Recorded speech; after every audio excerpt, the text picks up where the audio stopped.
orar mais um pouco pelo nosso irmão. Querido Deus, Pai eterno, estamos na Tua presença, Senhor.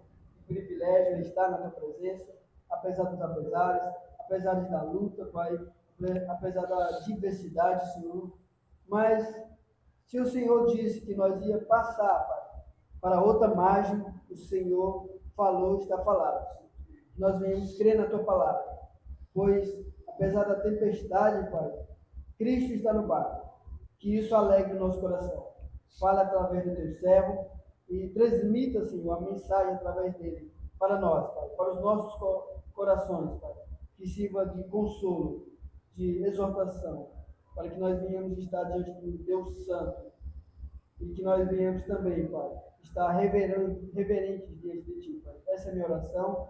Toma a Tua igreja e toma o Teu servo nas Tuas mãos, em nome de Jesus. Amém.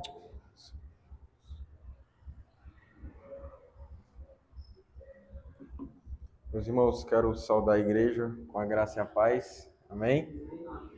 Quero dizer que é uma grande alegria mais uma vez estar com os irmãos, apesar da semana corrida.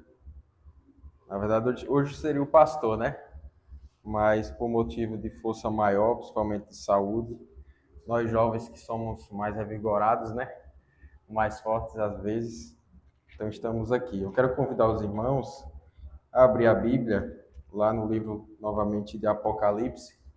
A primeira vez que nós estivemos aqui, eu também expus o primeiro capítulo para os irmãos. E hoje nós vamos seguir, então, posso dizer, nessa minissérie que a gente começou, Apocalipse capítulo 2. E conforme os irmãos forem encontrando, peço que os irmãos fiquem de pé. E nós vamos fazer uma leitura alternada.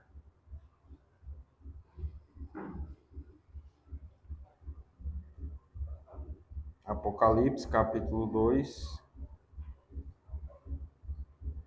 Nós vamos ler do verso 1 ao verso 11. Todos encontraram? Diz assim, capítulo 2, versículo 1. Ao anjo da igreja em Éfeso, escreva: essas coisas diz aquele que conserva na mão direita as 7 estrelas e que anda no meio dos 7 candelabros de ouro. Os irmãos?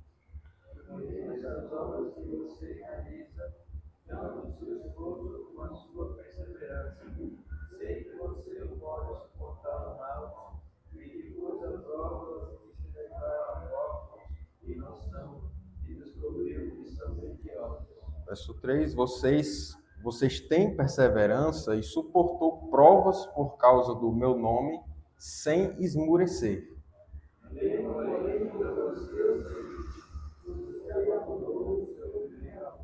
Lembre-se, pois, de onde você caiu, arrependa-se e volte à prática das primeiras obras.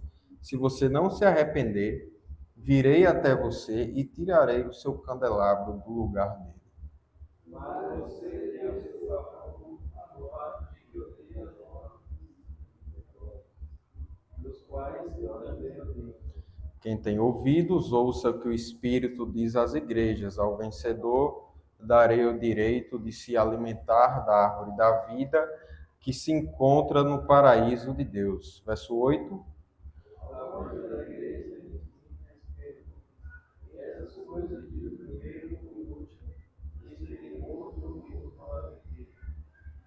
Conheço a tribulação pela qual você está passando, a sua pobreza, embora você seja rico, e a blasfêmia dos que se declaram judeus e não são, sendo isto sim, sinagoga de Satanás.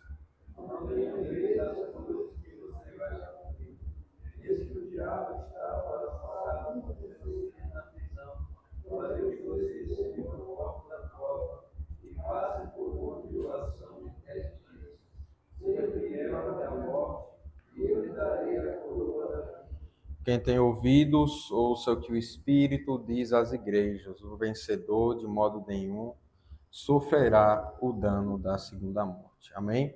Os irmãos podem se assentar. Meus irmãos, no nosso pelo menos no último encontro que eu estive aqui com os irmãos, nós introduzimos, né, esse livro de Apocalipse. E recapitulando aqui aos irmãos, o livro de Apocalipse talvez seja o livro mais misterioso da Bíblia, né? Porque é um livro que a gente quase não lê como igreja, né? Dificilmente, talvez na sua meditação, você abriu no livro de Apocalipse para ler um versículo, né? Para ver alguma passagem para o seu dia, ali na sua meditação diária. Ou qual foi a última vez que você viu uma exposição na sua igreja, aqui, né? No livro de Apocalipse. É um livro quase que misterioso e esquecido, né? Mas como nós vimos, o próprio sentido do nome Apocalipse significa revelação. Apocalipse faz parte da Bíblia e é um livro que traz revelações divinas, também é um livro inspirado. E ao contrário do que muitos pensam, quando a gente fala de Apocalipse, a gente lembra logo de fim do mundo, né? A gente fala, vixe, Apocalipse está chegando e tal, a gente fala logo do fim do mundo. Mas o livro de Apocalipse, ele não fala só sobre escatologia, que é o fim de todas as coisas. Mas como nós vimos, o livro de Apocalipse fala sobre, por incrível que pareça, o nascimento de Cristo, fala sobre a obra redentiva dele, né? Fala sobre os atributos de Deus. Então, o Apocalipse, por muitos estudiosos, é como se fosse uma mini Bíblia. Por isso que ele está como o último livro da Bíblia, porque ele é a última revelação que Deus deu, como a gente viu, ao apóstolo João. E nós vimos na última exposição a visão do Cristo glorificado, né, que é a visão de Jesus quando ele morre e ressuscita, e João tem essa visão do Cristo agora, não mais, a gente até brincou, né, não mais aquele Cristo do Isaías 53, aquele Cristo que a gente tem a visão daquele Cristo sangrando, que morreu numa cruz, mas um Cristo agora glorificado, um Cristo agora que está coroado. E a gente viu as características desse Cristo, né? Seu cabelo branco, as suas vestes sacerdotais, os seus pés de bronze. Nós explicamos o significado. A partir do capítulo 2 aqui, nós vamos na parte, por assim dizer, mais fácil de interpretar Apocalipse. Como os irmãos sabem, Apocalipse é evitado por causa das suas visões, né? A gente tem aqui trombeta, a gente tem cavaleiros, né? Tanta coisa aqui, tem chifre, tem estrelas, né? Então, o povo às vezes evita esse livro justamente por essas visões. Mas a partir do capítulo 2, vamos por assim dizer que é a parte mais literal de Apocalipse, é a parte mais fácil de entender desse livro. E por quê? Porque a partir do capítulo 2, nós vamos ter aqui cartas. Assim como o apóstolo Paulo escreveu cartas, carta a Efésios, carta aos Coríntios, aos Filipenses, como boa parte do Novo Testamento, aqui dentro do livro de Apocalipse nós também temos cartas.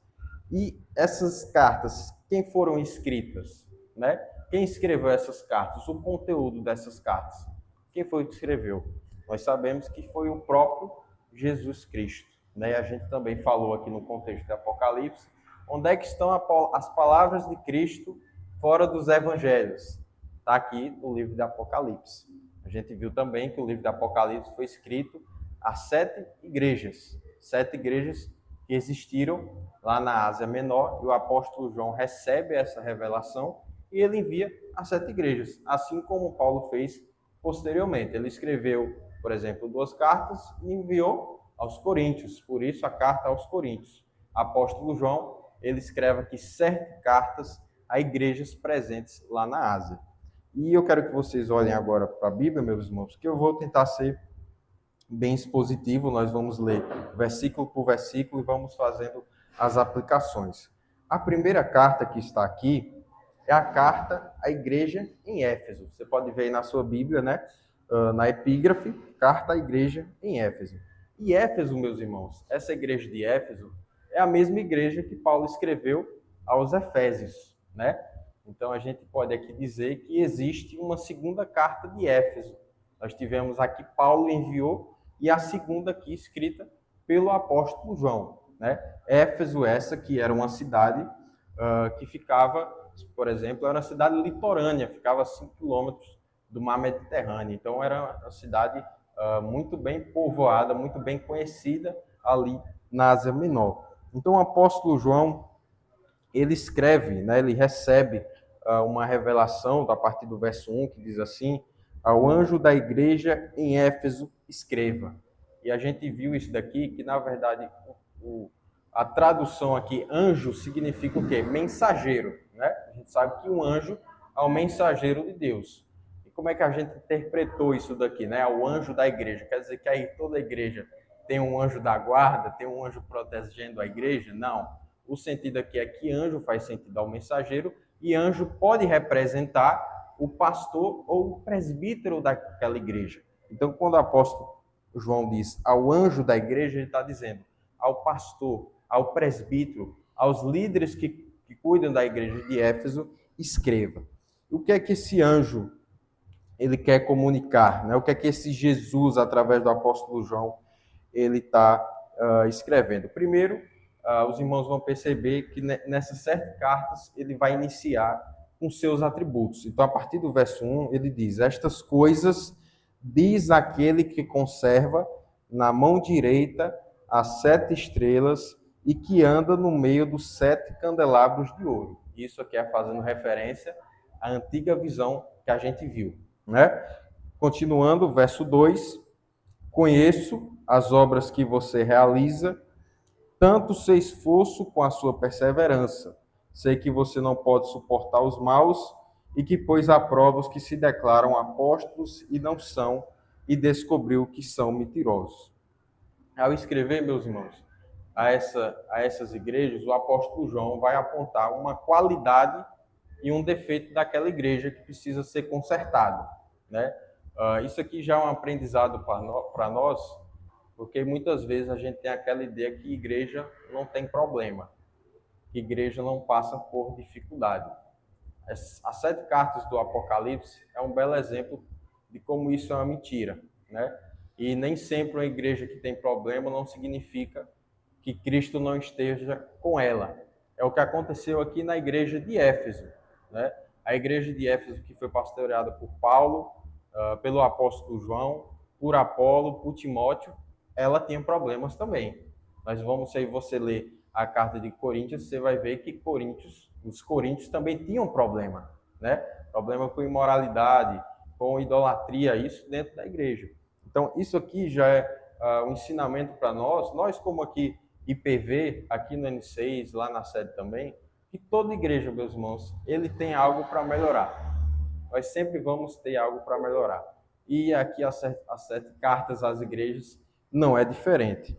E qual é o elogio, né, que João aqui vai fazer a essa igreja e qual é a repreensão, né? O elogio da igreja de Éfeso é que João, no versículo 2, elogia pelo seu esforço como a sua perseverança.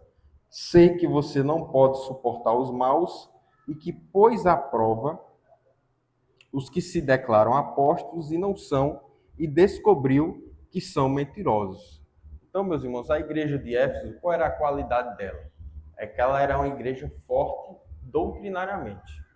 Na igreja de Éfeso não entrava herege, nem heresia, né? A gente vê no texto que eles são aqui elogiados pelo esforço e a perseverança neles, né?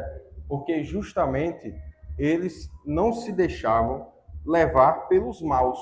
E o texto vai dizer aqui que esses maus eram aqueles que se declaravam apóstolos e não são. E nós tínhamos, meus irmãos, já naquela época um grande problema. Pessoas que se declaravam seguidores de Cristo, apóstolas de Cristo, mas na verdade não eram. E elas estavam começando a entrar ali possivelmente na cidade de Éfeso e querer influenciar a igreja, mas o que é que os irmãos fizeram? Não, aqui não entra, né? Então, o Senhor Jesus aqui, através do apóstolo João, elogia essa igreja. Ó, vocês são perseverantes, né? Vocês não deixam que outra doutrina, né? Nem que venha um anjo lá de cima, como diz o apóstolo Paulo, não entra aí. Isso aqui, meus irmãos, é um aprendizado para nós, né? Assim como a igreja de Éfeso aqui escrito, nós devemos, como igreja, sempre manter essa sã doutrina.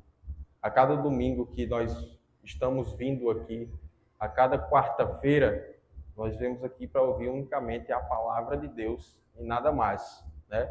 Principalmente a nossa igreja presbiteriana, nós prezamos por isso, por Bíblia, né? Por sola Escritura somente. Então, é isso o elogio que Cristo faz com o apóstolo João aqui, à igreja de Éfeso. Leia comigo agora o verso 3. Você tem perseverança e suportou provas por causa do meu nome, sem esmurecer. Então, veja aí, meus irmãos. Era como aquela igreja estava resistindo tanto a esses falsos apóstolos, que era como se fosse realmente uma luta, o qual eles não esmureceram, né? Mostrando como aquilo não é algo novo. A gente sabe que hoje em dia a gente tem muitas igrejas e muitos líderes, né? Teologia da prosperidade, triunfalismo e tantas outras coisas que exaltam mais o ser humano do que a Cristo, né? E aí parece que você sai daquele culto, daquela igreja, revigorado, entre aspas, por assim dizer, né? Você vai pronto na semana para o trabalho, achando que você está pronto, né? Aquilo, meus irmãos, é um falso ensino, né? E os efésios, eles resistiam a isso com fervor. Então, isso é algo que a gente tem que aplicar nas nossas vidas. Então, eu coloquei aqui como exemplo no meu esboço, se a igreja de Éfeso ainda estivesse viva até hoje, né? Ela seria contra a teologia da prosperidade, óleo da unção, água ungida, né? O que a gente vê aí em tantas outras denominações, curas, promessas, faz o pix que a bênção chega, né? Então, todas essas coisas que parecem ter algo de Deus, algo divino, na verdade, é falsa doutrina, né? E aqui o Senhor Jesus, parabéns, Efésios, vocês têm sido perseverantes e têm resistido a essas coisas. Então, Jesus não só dá elogio a essa igreja, né? Mas também parabeniza elas por elas não tolerarem esse tipo de ensino, né? E veja que o texto diz aqui, no finalzinho do verso 3, ele diz assim, né? Pois à prova os que se declaram apóstolos e não são. Finalzinho do verso 2, ou seja, além deles resistirem, possivelmente havia debates. Então, você diz que é apóstolo de Cristo, me prove que você é apóstolo de Cristo. Cadê seus frutos no ministério? Né? O que é que você crê como doutrina? Cadê os frutos do Espírito? Então, possivelmente, os irmãos de Éfeso tinham essa fé de realmente confrontar, de perguntar e de resistir esses falsos apóstolos. Vamos agora para o verso 4, que diz assim: tenho, porém, contra você o seguinte: você abandonou o seu primeiro amor. Então, o Senhor Jesus, através do apóstolo João, elogia primeiro a igreja. Vocês são fortes doutrinariamente. Não entra outra doutrina nessa igreja. Mas aí o Senhor Jesus, como a igreja de Éfeso, que apesar de ser firme nesse sentido, tinha um problema. Qual era esse problema? Abandonou o seu primeiro amor. Quando a gente fala, meus irmãos, de primeiro amor, é quase que um mistério a gente falar sobre isso. Porque o que seria abandonar o primeiro amor? Para a gente entender o que é abandonar o primeiro amor, a gente tem que entender o que é o primeiro amor, né? Todos nós aqui, se nós fôssemos dar a palavra, todo mundo tem aqui para contar alguma experiência com Deus. Alguma coisa que Deus fez na sua vida, alguma bênção, né? E a gente sabe que o príncipe das bênçãos, né, se nós fôssemos colocar num degrau, é a conversão, a salvação em Cristo Jesus. Essa é a maior das bênçãos que a gente tem. Então, isso é o primeiro amor. É quando eu entendo que é um pecador, que eu preciso de Cristo, que Ele me aceitou e eu não merecia, e eu tenho aquela alegria, aquela ânsia. Então, a gente pode lembrar, talvez, se muitos irmãos viveram essa experiência, os primeiros anos de conversão, que você vem animado para a igreja, né? Você está descobrindo as histórias da Bíblia, você tem aquele chamego para estar junto aqui com os irmãos, aquilo queima no seu coração para você vir na igreja, cantar cantos, aprender mais de Deus, ler a palavra de Deus. Isso é o primeiro amor. E aqui em Éfeso estava acontecendo o oposto. os irmãos estavam esfriando. Esfriamento espiritual, meus irmãos, é um pecado, por incrível que pareça. Todas as vezes, meus irmãos, que nós vemos aqui ao culto de doutrina, ao domingo, né? Todas as vezes que a gente negligencia isso, a gente está esfriando espiritualmente. E o oposto também é verdade. Não significa porque você é regular, por exemplo, no culto de doutrina ou de domingo, que você está vindo com o propósito certo. Porque, meus irmãos, isso pode chegar ao ponto que a gente chama de legalismo, que é você fazer coisas espirituais, mas com o coração morno. Então, é você vir para a igreja por obrigação. Eu tenho que ir, porque senão o pastor vai pegar no meu pé. Eu tenho que ir porque eu estou responsável no louvor. Eu tenho que ir porque eu tenho que arrumar as coisas na igreja. O motivo, meus irmãos, primário de nós virmos à casa do Senhor não é por causa de obrigações. Primeiro, tem que ser um dever do seu coração. Você tem que sentir necessidade de estar aqui. E quando você não tem essa necessidade, você deveria estar se preocupando, porque é justamente o seu primeiro amor está se esfriando. E esse era o problema, meus irmãos, dos Efésios. E parece até uma contradição, né? Você tem uma igreja forte doutrinariamente, mas uma igreja fria ao mesmo tempo.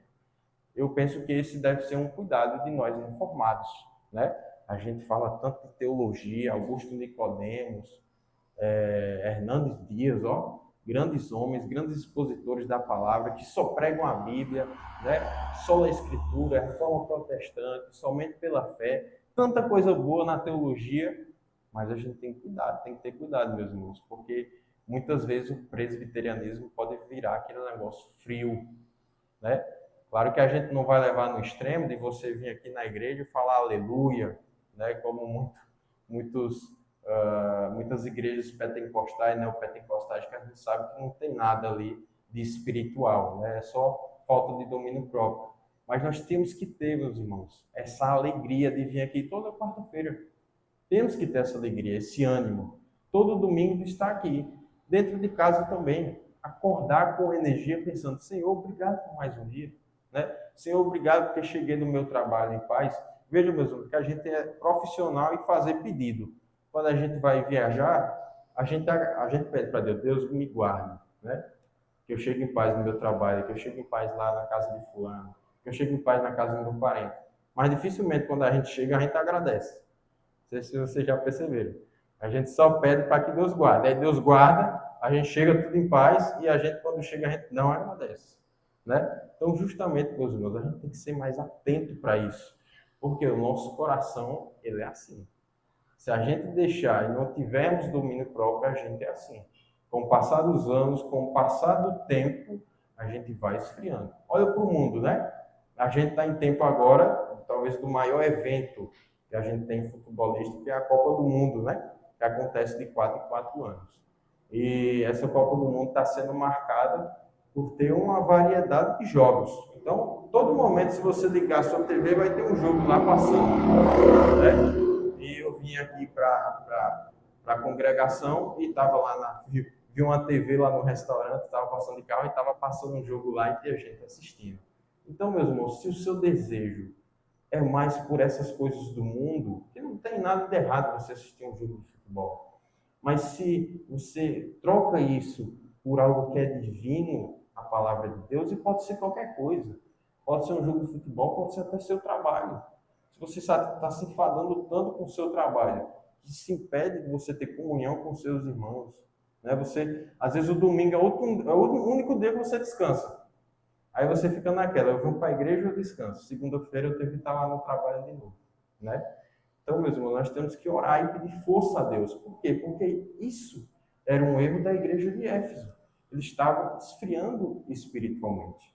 E aí vamos continuar, sem delongas, no verso 5, que o Senhor Jesus, com a sua misericórdia, ele não só aponta o erro, meus irmãos, mas ele vai mostrar a solução. Verso 5, lembre-se, pois, de onde você caiu. Arrependa-se e volte à prática das primeiras obras. Se você não se arrepender, virei até você e tirarei o seu candelabro do lugar dele. Então, meus queridos, a gente vê que a igreja de Éfeso, ela se tornou fria. Ela não era fria. A gente vê isso porque o verso 5, lembre-se, pois, de onde você caiu. Então, a igreja de Éfeso era uma igreja fervorosa, forte, fervorosa. Todos ali estavam juntos, alegres, com fome de Deus, querendo vir à casa de Deus, orando junto, cantando junto, celebrando junto. Mas chegou um momento que ele esmureceu, né? E o Senhor Jesus, ele dá a chave aqui contra esse esfriamento espiritual. E a gente pode pensar que tem que ser algo mirabolante, né? Eita, eu estou frio espiritualmente, eu vou ter que fazer uma sessão de vigília de oração para eu voltar e eu sentir Deus de novo no meu coração. Eu vou ter que chamar um pastor ali, vir aqui em casa, a gente passar 3 horas aqui ajoelhados e eu sentir vontade de ir para a igreja. A gente pode achar que o método é esse. Mas olha o verso 5, o que é que o Senhor Jesus diz? Arrependa-se e volte à prática das primeiras obras. O esfriamento espiritual, meus irmãos, é um pecado. E ele deve ser tratado assim. E isso aqui já é um aviso para nós. Talvez esse não seja o seu estado. Mas saiba, se você chegar nesse estado, você não vai perder a salvação. Salvação não se perde, né? O esfriamento espiritual não significa que você não é crente, que você não é santo, que você não pertence ao povo de Deus. Mas é um pecado no nosso coração. É a nossa velha natureza lá batendo na porta, querendo voltar, né? E a chave aqui é simples, é o arrependimento. Isso aqui, meus irmãos, é o verdadeiro evangelho. A chave para o esfriamento espiritual é pedir perdão. Senhor, me perdoe porque eu estou assim. Eu sei que eu estou assim, você deve reconhecer isso. Eu sei que estou assim, eu estou passando por isso. Mas, Senhor, eu quero me arrepender. Porque, segundo a tua palavra, isso aqui é um pecado do meu coração. Eu preciso voltar à prática das primeiras obras. Essa é a recomendação, meus irmãos, não só para a igreja de Éfeso, mas para nós também. A partir do momento, meus irmãos, que o primeiro sinal no seu coração de esfriamento aparecer, ligue logo o sinal de alerta na sua consciência. Ore, repreenda isso, né? Peça perdão por isso e siga em frente. Volte à prática das primeiras obras. O que seria voltar à prática das primeiras obras? É justamente voltar a fazer o que tem que ser feito. Se o seu coração diz, não, hoje eu não vou para a igreja, hoje eu não vou orar, faça. Vá contra o seu coração. É justamente você ir contra, meus irmãos, essa consciência, esse coração que muitas vezes tem resquício dessa velha natureza, você calar ele. Né? Então, nos desenhos animados, a gente via muito essa ilustração, que tinha um anjinho aqui, né, de um lado, e tinha um diabinho do outro. Esse diabinho aqui que você tem que calar todos os dias, que é a sua carne, que é a sua velha natureza, né? Que é aquela vozinha que vem, não vale a pena ser cristão, não vale a pena resistir, olha fulano, olha ciclano, olha como é que fulano tá melhor do que eu, né? Então, muitas vezes, isso é seta do maligno, não é demônio, meus irmãos, é o nosso coração, né? Não tem nada de demônio nisso, é o nosso coração, nossa velha natureza. Nós somos pecadores, nós somos humanos. Nós precisamos nos arrepender disso, porque o Senhor nos dará graça. E veja, meus irmãos, como o Senhor aqui é um Deus disciplinar. Porque ele vai dizer no finalzinho do verso 5, ó, como ele é duro, né? Como ele trata esse esfriamento com seriedade. Se você não se arrepender, virei até você e tirarei o seu candelabro do lugar dele. Alguns interpretam, principalmente algumas igrejas e teólogos que são arminianos, né? Interpretam que isso aqui dá base para a perca de salvação, né? Se o texto diz assim, se você não se arrepender, ou seja, se você continuar fazendo essas coisas, virei até você e tirarei o seu candelabro do lugar dele. Então, muitos interpretam que isso aqui defende a perca de salvação, mas não é isso, meus irmãos. O que é que significa tirarei o seu candelabro do lugar dele? A gente viu que candelabro significava as 7 igrejas, né? E que a igreja ela é a luz do mundo, e por isso ela é considerada um candelabro, é aquilo que ilumina. Nós somos sal e luz da terra. Então, a luz aqui no N6 é essa congregação que prega o verdadeiro evangelho, né? Quem quer ouvir a palavra de Deus, vem até aqui, né? Nós somos luzeiros nesse mundo. Quando o Senhor diz, tirarei o seu candelabro do lugar dele, como é que a gente interpreta isso daqui? A gente interpreta que, na verdade, é a ira de Deus. Se os irmãos de Éfeso não se arrependessem e continuassem nessa frieza espiritual, eles iam estar semelhante ao povo de Israel lá em Josué capítulo 7. A gente lembra, né, daquele episódio de Acã. Deus não deixou de ser Deus do seu povo, mas Deus sabia que tinha um Acã ali no meio, e aquilo que estava atrasando o povo, né, o pecado oculto. Então, se os efésios continuassem nessa frieza espiritual, o trabalho não iria mais para frente. O ministério ali em Éfeso ia travar. Possivelmente eles iam ser perseguidos, iam sofrer mais ainda e muita coisa ia desandar naquela igreja, né? Então, meus irmãos, aqui é uma palavra seríssima para nós, né? Recapitulando, ponto positivo, nós devemos ser firmes em nossa doutrina. Palavra de Deus, vida de oração, as doutrinas da graça, é o básico que funciona, meus irmãos. Nós não precisamos de mais nada do que Cristo, né? E como os irmãos de Éfeso. Mas a partir do momento que eu transformo isso num legalismo, né, num só vir por vir, só praticar as coisas espirituais de qualquer jeito, isso é um pecado, né? Isso incita, meus irmãos, a ira de Deus, por incrível que pareça.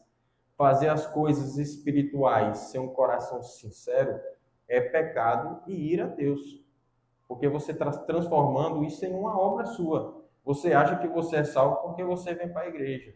Você acha que você é salvo porque você ora. Não necessariamente, meus irmãos, porque são obras. Isso é o quê? É o fruto de um coração salvo. Eu venho à igreja porque eu já fui salvo. Eu oro porque eu já fui salvo. E eu não vou à igreja e oro para ser salvo, né? Isso não acontece na vida do crente. Mas isso deve ser uma resposta do nosso coração. Nós sempre devemos fazer isso com prazer. Amém? Vamos continuar, verso 6. Vou tomar um golinho d'água. Agora o Senhor Jesus vai dar mais um elogio a essa igreja.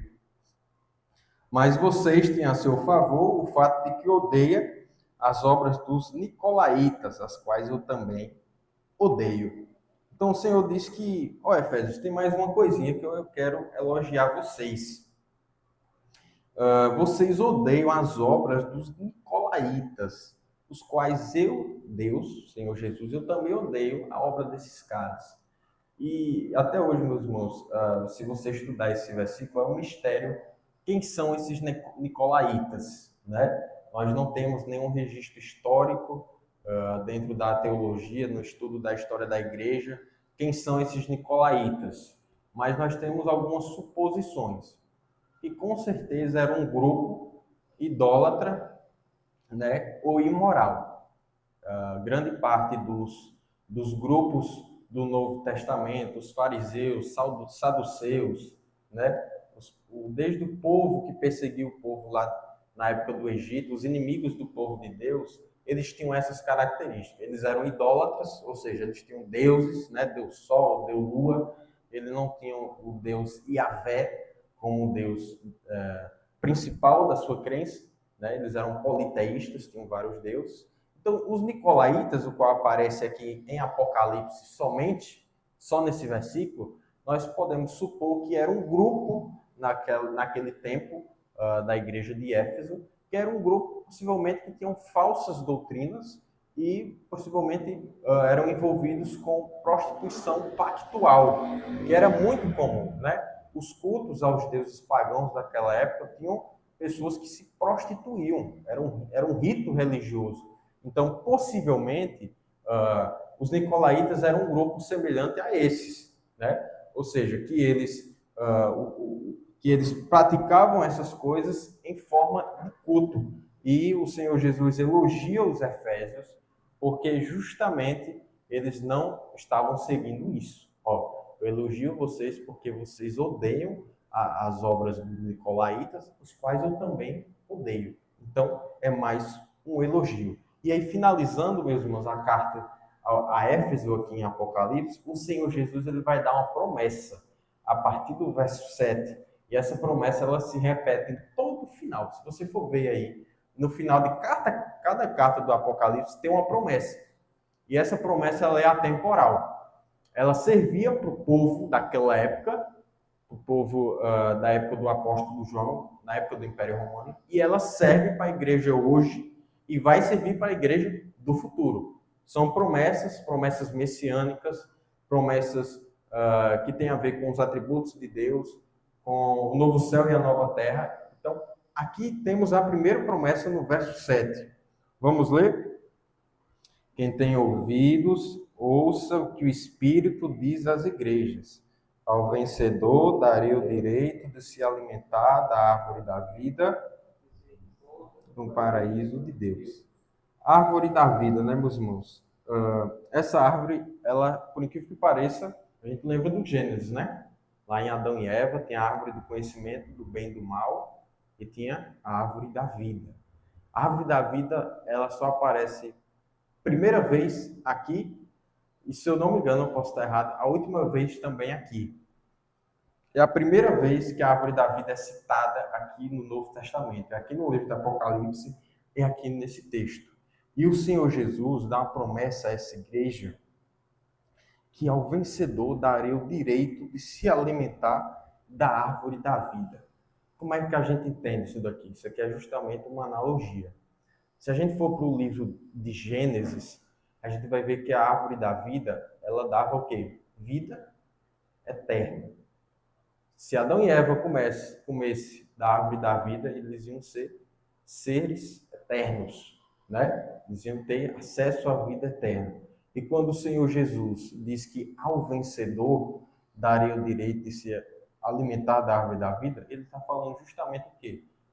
O meu povo, aquele que perseverar ao vencedor, ele vai receber essa vida eterna, o qual nós já recebemos, né, meus irmãos? A partir do momento que nós fomos salvos em Cristo, nós recebemos essa esperança, essa vida eterna, o qual o Senhor promete aqui aos irmãos em Éfeso. E essa árvore da vida, ela, no finalzinho do verso 7, ele diz que se encontra aonde? No paraíso de Deus, que é justamente o quê? O novo céu e a nova terra, o local que nós vamos viver, que Cristo conquistou, né? Que foi nos dado por graça imerecida. Então, o Senhor Jesus repreende, recapitulando, e a gente vai passar para a próxima igreja. Éfeso, você é uma igreja perseverante. Não entra falsa doutrina aí na igreja de vocês, né? Vocês não seguem as obras desses nicolaítas que estão aí na cidade de vocês, que querem confundir essa doutrina. Mas tem um problema, Éfeso. Vocês estão esfriando espiritualmente. Vocês devem se arrepender e voltar, né? E se vocês voltarem, vocês vão não conseguir, né? Mas conquistar o que já foi dado por Cristo Jesus, que é a vida eterna. Amém, meus irmãos? Verso 8, então, nós vamos para a próxima igreja. E aí nós finalizamos a nossa mensagem nesta noite. Carta à igreja Esmirna. Esmirna, meus irmãos, é uma das igrejas inéditas, né? Aqui na Bíblia. Éfeso nós conhecemos. Éfeso é a mesma igreja que Paulo escreveu a carta aos Efésios. Ela aparece aqui de novo em Apocalipse. Esmirna é uma igreja que não aparece no Novo Testamento, a não ser aqui no livro do Apocalipse. Era uma igreja possivelmente da Ásia Menor, o qual João também escreveu a Esmirna. E novamente nós vamos ver aquele padrão. O Senhor vai olhar para a igreja e ele vai ver, ó, tem algo aí que eu quero elogiar dentro dessa igreja e tem algo aí que eu quero que vocês consertem, tá? Então vamos ler o versículo 8. Ao anjo da igreja em Esmirna escreva: estas coisas diz o primeiro e o último, que estive morto e tornou a viver. Novamente, aqui, quem está se apresentando é o Senhor Jesus, né? O primeiro e o último, ou seja, o alfa e o ômega, que esteve morto e tornou a viver. Só teve um que aconteceu isso, que foi o Senhor Jesus. O Senhor Jesus morreu e tornou a viver, né? Ressuscitou. Vamos lá, olha o elogio no verso 9 aos nossos irmãos de Esmirna. Conheço a tribulação pela qual você está passando, a sua pobreza, embora você seja rico, e a blasfêmia dos que se declaram judeus e não são, sendo isto, sim, sinagoga de Satanás. Novamente, meus irmãos, o Senhor Jesus reconhece que aquela igreja é uma igreja sofrida, que está passando por tribulação, né? E possivelmente, meus irmãos, pelo termo que o Senhor Jesus usa aqui, ele diz: conheço a tribulação pelo qual você está passando, a sua pobreza. Como é que a gente entende isso daqui, né? Essa pobreza aqui, meus irmãos, ela vai significar que a igreja de Esmirna era uma igreja humilde, né? Possivelmente era formada por pessoas da baixa sociedade ali em Esmirna. Lá nós não tínhamos irmãos muito bem em questão de poder aquisitivo, né? Era uma igreja humilde, talvez com presença mais de pessoas mais velhas, né? Talvez a igreja de Esmirna não tinha tantos jovens, não era igreja tão forte. Então o Senhor diz: olha, eu conheço a tribulação, a dificuldade que você está passando, eu conheço a sua pobreza, ou seja, que talvez vocês sejam limitados de recursos, né? Talvez vocês não tenham as melhores cadeiras, podia ser com uma cadeira confortável, né? Podia ter um ar condicionado aqui, né? A gente pode pensar assim: a igreja de Esmirna era uma igreja simples, que não tinha muito recurso, né? Tinha um básico ali para funcionar. Mas vejam o que Jesus diz: embora você seja rico, diz no verso 8. Ou seja, visualmente, a igreja de Esmirna era humilde.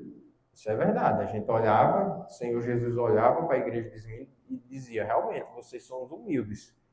Mas o Senhor Jesus, que vê o coração da igreja, que vê os propósitos da igreja e sabe o que ela está passando, ele diz: embora você seja rico.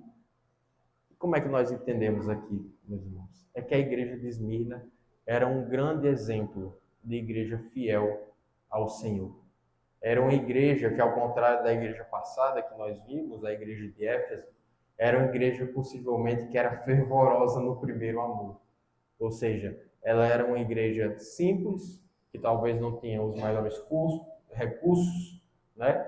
Mas era uma igreja que o Espírito Santo de Deus estava lá.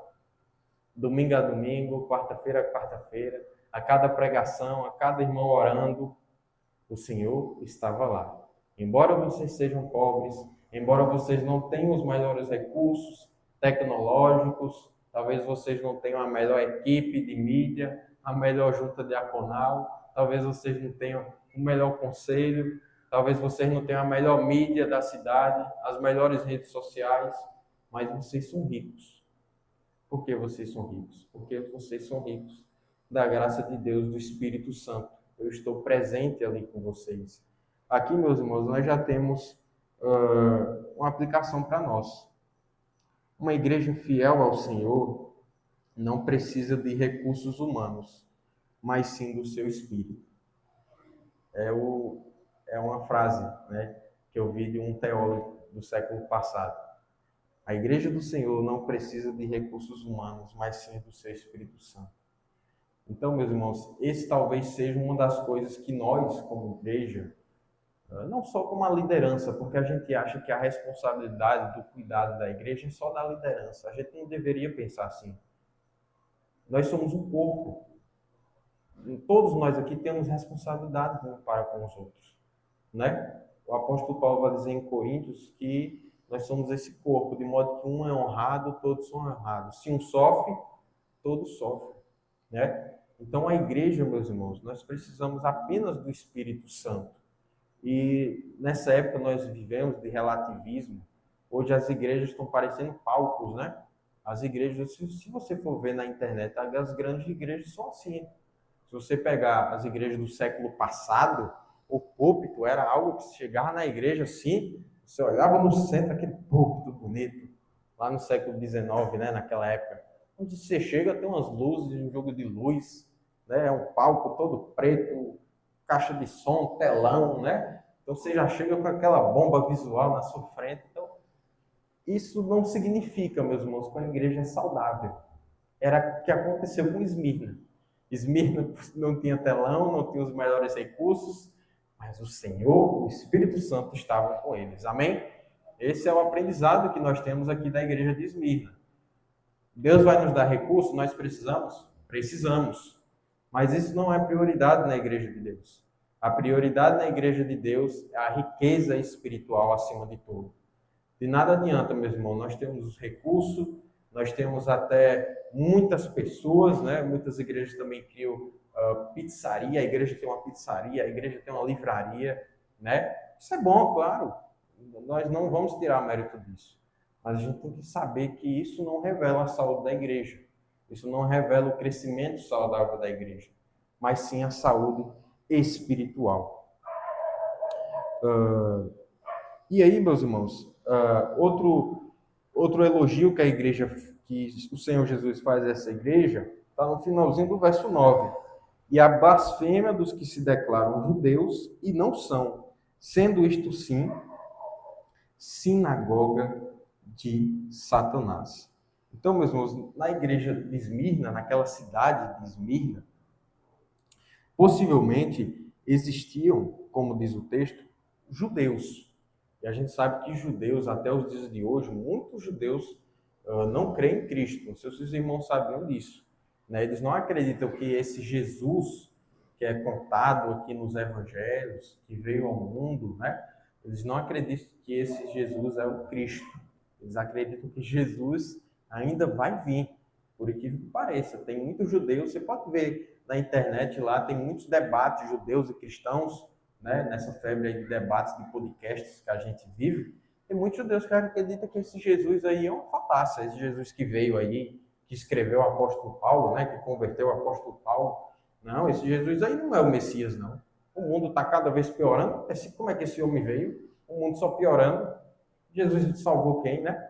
Então, eles não são messiânicos, são judeus não messiânicos, que a gente chama, né? Que não creem que Jesus veio. E já naquela época, estava acontecendo isso. Judeus, né, estavam chegando, possivelmente, aos irmãos de Esmirna e tirando um sarro. Aquela igreja crê nesse cara aí que morreu pelos pecados, dizendo que ele era o Messias, que o véu foi rasgado, que agora não tem que guardar mais a lei, não tem que praticar mais circuncisão. Que negócio errado, né? Então, os judeus possivelmente estavam fazendo isso com os irmãos de Esmirna. E olha como o Senhor Jesus chama esses judeus, né? E a blasfêmia dos que se declaram judeus e não são. Ou seja, sabe quem é os verdadeiros judeus, meus irmãos? Nós. Nós que somos os verdadeiros judeus pela fé, né? Porque a história do judaísmo, que começa ali com a história de Abraão, né, saindo de Ur dos Caldeus, a história do judaísmo começa aí. Aí vem Isaac, Jacó, né? Aí vem a Torá, né, que eles exaltam tanto. Nós também cremos na lei de Deus, os 10 mandamentos, tudo isso é sagrado para nós. Mas a gente entende que Cristo superabundou sobre essas coisas, né? Ele cumpriu toda a lei, ele é a própria lei, né? Então, nós cremos assim. Jesus está dizendo, ó, esses aí que se dizem judeus, eles não são judeus. Quem são judeus somos nós, que pela fé cremos no Cristo Jesus. Porque o que era para ter acontecido, meus irmãos, era justamente isso. Aquele povo que até hoje está em Israel, muitos lá não creem no Senhor Jesus, né? E acreditam que Deus vai voltar lá nos céus. O centro do mundo, o relógio do mundo é Israel, né? Como muitos dizem aí. Acha que Deus tem uma promessa para Israel. Deus é a terra prometida, né? E aí muitos vão lá, viajam para aquele local lá. Olha, aqui foi o local que Deus partiu o pão, né? Torna aquilo sagrado. E a Igreja Católica tem muito desses artefatos, né? Tem a coroa de espinho que Jesus usou. Diz que tem até o sangue de Maria preservado lá, né? E tanta coisa que eles exaltam, né? O local que Jesus nasceu está lá ainda, o local que Maria, a manjedoura ainda está preservada. A gente sabe, meus irmãos, que nada disso tem poder, nada disso tem valor até religioso para nós, porque a nossa religião está embasada na fé. Nós não estamos embasados se tem um pedaço do pé de Cristo, ou o dedo de Cristo que caiu da cruz, está aqui, a gente preservou. Isso não tem valor algum para nós, meus irmãos, né? Porque a nossa fé, a nossa crença é baseada em fé. E fé é a certeza das coisas que não se veem. Então, isso que é fé. E esses judeus, eles não estavam baseados na fé, estavam baseados nos acontecimentos. Eles queriam um Cristo, né, revolucionário, um Cristo que mudaria o tempo, as eras, um Cristo que ia governar o mundo. Até hoje eles creem assim. Olha a repreensão que o Senhor dá no final do verso 9. Ele vai dizer o que é esses judeus. Sendo isto sim o quê? Sinagoga de Satanás. O Senhor Jesus aqui faz um trocadilho. A sinagoga era o local onde os judeus iam para cultuar, né? Então o próprio Jesus já foi na sinagoga várias vezes. Era a igreja daquele tempo. Então a gente vê numa quarta-feira à noite, a gente vê a igreja. Os judeus naquela época eles iam à sinagoga, né? Era como chamada a igreja, para os irmãos entenderem. E o Senhor Jesus disse que eles não eram judeus, porque eles não estavam embasados na fé, mas eles eram sinagoga, porque sinagoga era o local que os judeus estavam. Mas eles eram uma sinagoga satânica. Muito interessante isso, né? Jesus aqui, através do apóstolo João, chama eles de sinagoga de Satanás. Ou seja, eles não têm nada de cristão. Eles não são meus adoradores que me adoram em espírito e em verdade. Eles não são. Eles são sinagoga de Satanás. Não pertencem a mim. Não tem nada de Deus nesses judeus que não creem no Senhor Jesus. Porque o Senhor Jesus veio cumprir tudo isso, né? Então, isso aqui era o elogio que o Senhor dá. Ó, vocês são pobres, vocês não têm os melhores recursos, mas vocês são ricos do Espírito de Deus, vocês são fiéis à palavra de Deus. Vocês não aceitaram o ensino desses judeus que fazem parte da sinagoga de Satanás. A partir do verso 10, meus irmãos, agora, nós vamos ter uma questão contextual, e a gente está se caminhando para o final. Verso 10, prestem atenção. Não tenha medo das coisas que você vai sofrer. Eis que o diabo está para lançar algum de vocês na prisão, para que vocês sejam postos à prova e passem por uma tribulação de 10 dias. Seja fiel até a morte, e eu lhe darei a coroa da vida. Então, meus irmãos, possivelmente muitos irmãos da igreja de Esmirna, eles iam ser presos por algum motivo que a gente pode supor. Possivelmente perseguição romana, né? Ou talvez esses próprios judeus. Os judeus tão enraivados com aqueles irmãos de Esmirna, talvez prenderam algum deles. Como Paulo fez muitas vezes, né? O antigo Saulo, né? Ele fez muito isso com os cristãos daquela época. Ele ia mesmo nas sinagogas, nos locais de cultos, né? Lá fala que ele puxava pela cabeça, pelos cabelos e prendia aqueles cristãos. Então o Senhor Jesus diz no verso 10 para eles não terem medo das coisas que você vai sofrer. Eis que o diabo está para lançar alguns de vocês na prisão, para que vocês sejam postos à prova. Então, Senhor, eu já estou advertindo aqui vocês. Vocês vão passar por sofrimento. Possivelmente vocês vão ser presos. E aí, meus irmãos, nós temos aqui um paradoxo, né? Porque no verso 10 ele vai dizer: eis que o diabo está para lançar algum de vocês na prisão. Mas aí ele vai dizer que para que vocês sejam postos à prova. Ou seja, a prisão, talvez de muitos irmãos de Esmirna, era mais benéfica do que maléfica. Porque ele vai dizer: para pôr à prova e passem por uma tribulação de 10 dias. Aqui, meus irmãos, nós vemos que o Senhor Jesus não livra a igreja de sofrimento e de perseguição, como aconteceu com a igreja de Esmirna. Eles iriam passar por um período que o Senhor coloca aqui de 10 dias, nós não sabemos o que seria, mas seria algum sofrimento, possivelmente físico, sentimental, psicológico, que aquela igreja ia passar, e o Senhor está dizendo, ó, isso na verdade é uma provação que você estará passando. Aqui, meus irmãos, aplicando para a nossa vida como igreja, a gente tem que entender que a igreja tem que passar por provações.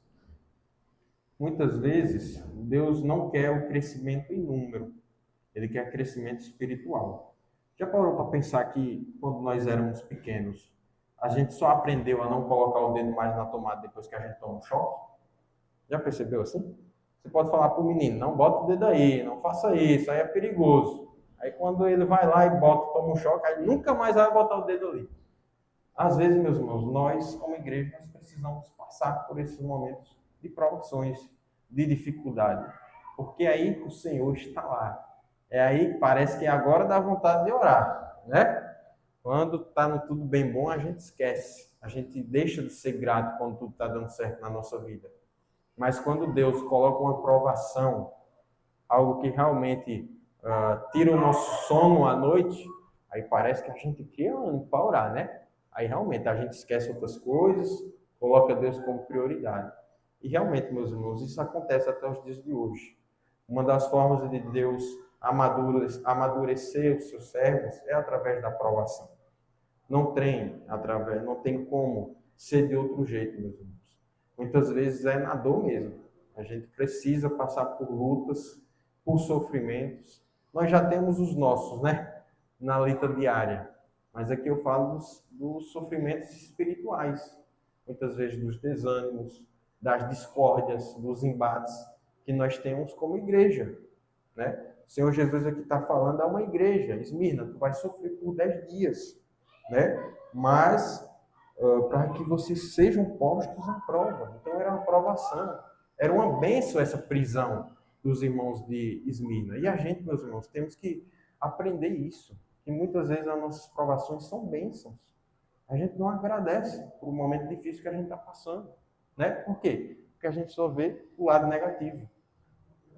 Se você for ver, meus irmãos, a própria vida, por exemplo, do apóstolo Paulo, depois que ele se converteu, a vida dele piorou. Se a gente for ver, a vida do apóstolo Paulo piorou, né? Ele começou a ter aquele negócio que ele chamou espinho na carne, que é um mensageiro de Satanás que esbofeteava ele, né? Ele passou a ser perseguido, ele fala que ele foi abandonado por muitos irmãos, foi traído, né? Tinha que trabalhar para se sustentar, provou o que era estar vestido, o que era estar nu, passou fome, sede, tribulação, passou por tudo que poderia passar. Mas tudo posso naquele que me fortalece. Isso que ele diz lá em Filipenses. Na verdade, eu estou enganado. Tudo posso que me fortalece em Filipenses. Então, meus irmãos, essa é a forma que Deus amadurece seu povo e que estava fazendo a Esmirna e que faz até os dias de hoje. Às vezes é bom um desertozinho na nossa vida. Às vezes a gente tem que passar, sim, por um momento de sede, de fome, para que a gente volte ao caminho, né? E glória a Deus por esses sofrimentos. Glória a Deus que a gente passe por isso, que a gente não esquece do nosso Deus, principalmente no mundo de hoje. Veja que, escatologicamente falando, a gente está para viver uns dos momentos mais de perseguição da igreja. A tão temida grande tribulação, né? Depois a gente pode combinar, fazer um estudo sobre isso. Mas ela existe, ela vai acontecer a grande tribulação. E se a gente for comparar com os tempos antigos, olha o que nossos irmãos sofreram, né? Na época da perseguição. Muitos foram queimados vivos, decapitados, mortos. As histórias dos apóstolos. Cristo foi crucificado. E virá um tempo. Não sei, pode ser ano que vem, daqui a 5 anos, 10 anos, que a gente vai enfrentar. A gente vai ser perseguido novamente por causa do nome de Cristo. E vai ser uma perseguição primariamente espiritual, claro. Mas nós vamos sofrer. Nossa fé vai ser testada. É aí que o Senhor Jesus vai separar o joio do trigo. Eu quero ver agora que se esse povo mesmo é fiel a mim. Eu quero ver mesmo se eles professam o meu nome. Esse será o momento da grande tribulação. Então, essas provações, meus irmãos, são benéficas. E o que é o que está acontecendo com a igreja de Esmirna. O finalzinho do verso 10, para nós finalizarmos. Seja fiel até a morte, e eu lhe darei a coroa da vida. Meus irmãos, diante das preocupações e tribulações, o que é que a gente tem que fazer? Ser fiel. Tem uma música que diz assim, né? Toda vez que a minha fé é provada, tu me dás a chance de crescer um pouco mais. Essa é Apocalipse, meus irmãos, essa música. Essa música conta a vida do crente. Todas as vezes que você passar por uma tribulação e provação, o que Deus exige de você? É um momento de dúvida que a gente passa, né? Meu Deus, o que é que eu faço? Está aqui na palavra de Deus. Seja fiel até a morte. Sua fé vai ser testada em algum momento na sua caminhada cristã. Você vai passar por dificuldades. Mas o que você deve manter é o seu coração fiel ao Senhor, né? E a palavra de Deus é cheia de exemplos disso. Pessoas e nossos irmãos em Cristo do passado que muitas vezes perderam tudo, não tinha nada. Veja Jó, né? Tem mais exemplo do que Jó? Jó perdeu tudo, perdeu o filho, a esposa mandou ele amaldiçoar. Veja, né? A gente pensa que os maridos pensam e devem continuar pensando assim, que a esposa está do seu lado, continue pensando assim. Mas a esposa de Jó chega para ele e diz: amaldiçoe esse Deus e morre. Qual foi a resposta de Jó? Jó cumpriu isso daqui, foi fiel. Não, se Deus deu, Deus o tomou. Bendito seja o nome do Senhor. Então, meus irmãos, nos momentos de preocupação, de tentação, de provação, seja fiel. Mantenha o seu coração alinhado com a palavra de Deus. Você sabe o que fazer. Você é filho de Deus. Você sabe que deve dizer não a tantas coisas. Você sabe que tem que evitar tais lugares. Você sabe que tem que evitar tais amizades, tais contatos. Aquilo não é para o cristão fazer. Aquilo não convém aos santos. Tudo é lícito, mas nem tudo me convém. Então seja fiel. É nesses momentos que a corda está balançando que a gente é testado. Que Deus quer saber realmente se a gente é filho de Deus. Amém? E aí a recompensa do Senhor Jesus, final do verso 10, entrando no verso 11. E eu lhe darei, a promessa, a coroa da vida. Quem tem ouvidos, ouça o que o Espírito diz às igrejas. O vencedor de modo nenhum sofrerá o dano da segunda morte. A promessa para os irmãos de Esmirna e para nós hoje é a coroa da vida. A gente lembra que coroa, quem recebia a coroa era o rei. Quem recebia a coroa é quem tinha mérito, né? Quem tinha autoridade, sempre estava com a coroa. O Senhor Jesus diz aqui, ó, vocês vão passar por dificuldades, vocês vão sofrer, mas no final eu vou colocar a coroa de vocês. E essa não é uma coroa comum, é a coroa da vida. É isso que nós vamos receber, meus irmãos, se nós mantermos a fidelidade ao nosso Senhor Jesus. A coroa da vida, que nada mais é também a vida eterna. Nossa comunhão eterna com Ele. Nós seremos vencedores, não pelos nossos próprios méritos, mas porque Ele venceu por nós e que Ele nos dá essa vitória. E o final do verso 11, o Senhor dá uma garantia: o vencedor de modo nenhum sofrerá o dano da segunda morte. O que é isso aqui, meus irmãos? Dano da segunda morte. Nós temos uma analogia aqui que está muito conhecida de vocês. O cristão, ele morre uma vez só. E o não cristão, ele morre duas. Né? Ou seja, se você não nasceu espiritualmente, você está morto. Você não foi restaurado por Cristo. Então você está morto espiritualmente. E você também morreu fisicamente. São duas mortes. Duas mortes. O cristão, ele foi ressuscitado. Ele passou da morte para a vida. E na segunda morte, ele morre. O cristão, nós morremos. Todo ser humano morre. Mas o cristão, ele o quê? Ele ressuscita. Ele vai para próximo do Pai. Então é como se a morte é o nosso Uber que leva até Deus.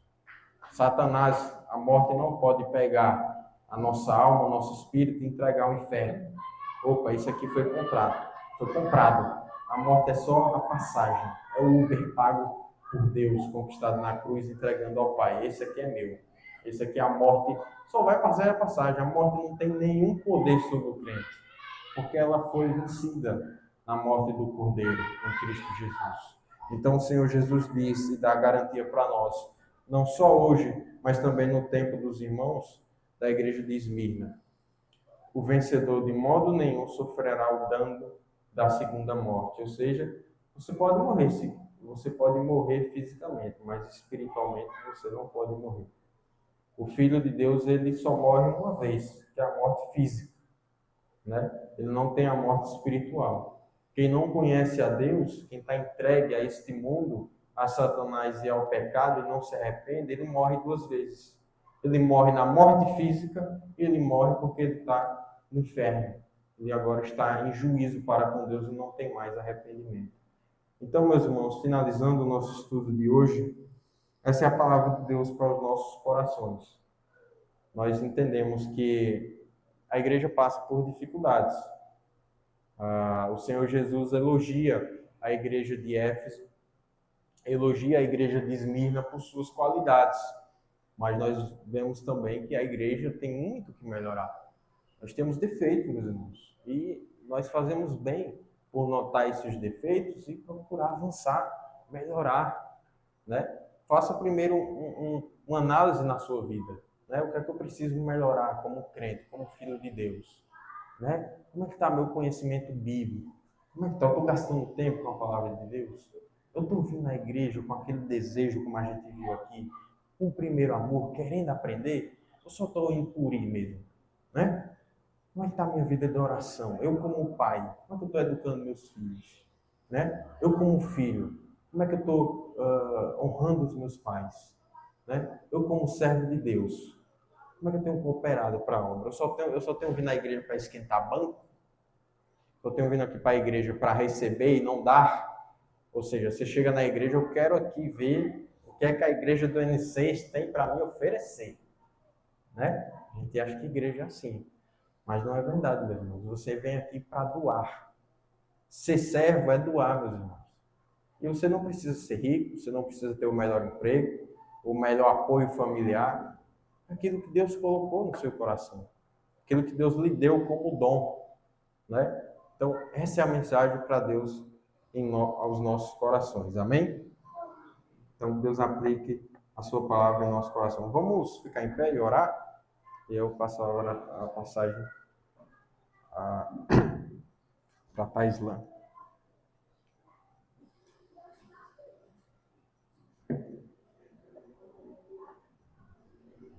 Senhor Deus, nosso Pai, nós queremos, Senhor, te agradecer mais uma vez pela tua palavra, Senhor, que foi lida, que foi exposta, Senhor, com tantos ensinamentos, Deus, na tua palavra de Deus, tua palavra que é rica, que é inefável, inerrante, Deus, e única para as nossas vidas, Deus.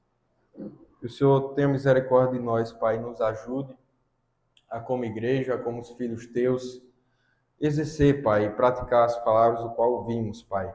Nós possamos continuar firmes na tua palavra, na tua doutrina, Deus, e contra, Deus, todo aquele ensino que não está pautado, Pai, naquilo que o Senhor ensinou através dos teus servos apóstolos, através da tua palavra, através do teu Filho Jesus, Senhor. Que possamos ir contra, Pai, as obras deste mundo, Pai, as obras desses nicolaítas, Pai, que estão nesse mundo, Pai, imoralidade, desse tempo, Pai, de tanta distração, de São João, que possamos, Pai, seguir firmes contra isso, Senhor. Que ao mesmo tempo, Pai, o Senhor não nos permita esfriar espiritualmente, mas que o Senhor possa, Pai, nos levar a uma reflexão, se assim necessário for, um tempo, Pai, de sofrimento, Pai, se assim necessário for, para que nós voltemos, Pai, à prática das primeiras obras, Deus, voltar ao primeiro amor, a Te amar, Deus, a ter alegria, a reconhecer, Pai, que o Senhor é o único e suficiente Salvador em nossas vidas, Deus. Nos ajuda também, adiante das tribulações e preocupações das nossas vidas, nos mantermos, Senhor, firmes e inabaláveis diante de Ti, Senhor, sabendo que o Senhor, Pai, nos dará a vida eterna, a coroa da vida, como diz a Tua palavra, e que o Senhor nos fará vencer, Pai, apesar de todas as coisas, Senhor. Nós te agradecemos e pedimos que o Senhor aplique essa palavra ao nosso coração e que não nos esqueçamos, Pai, que não possa ser uma palavra qualquer, Senhor, mas que possamos meditar e refletir, Pai, a nossa vida de acordo com o que aprendemos aqui, Senhor. Obrigado pela vida dos nossos irmãos, pela minha vida, por aqueles que não vieram, Pai, que o Senhor conhece e sabe os motivos. Eis que nós te pedimos e agradecemos em nome de Jesus. Amém.